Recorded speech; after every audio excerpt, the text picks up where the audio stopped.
At para naman sa ating presyong palengke, andito tayo ngayon sa Vergara Highway, dito malapit sa Lakewood, na kung saan makakabili tayo ng murang sibuyas, bawang, luya, at iba't ibang mga mabibili. Katulad dito may singkamas, merong susong palipit at merong mani na mabibili na mas mura kumpara sa presyo sa palengke. Katulad nito, sa sibuyas, ate, magkano po ang presyo ng sibuyas na pula? 50 po. 50 pesos. Opo. Pero pag sa palengke, magkano po ito? Nasa ano po yan? 70 po siguro. 70 pesos. So almost 20 pesos ang matibili natin. Sa sibuyas na puti, magkano? 40 po. 40 pesos. Sa bawang po, magkano? 120 po.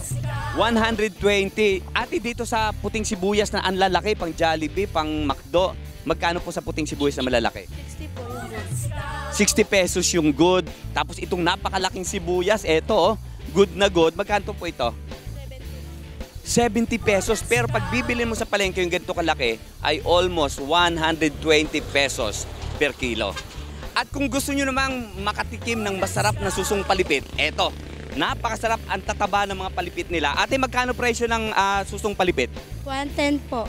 110 isang kilo, sariwang-sariwa siya, no? Makikita mo, buhay na buhay yung kanilang susong palipit. At eto, kung gusto mo rin ng mani, eto, may mabibiling mani rin dito sa tabi ng highway, dito sa may Vergara Highway. Ate, magkano po yung mani mo?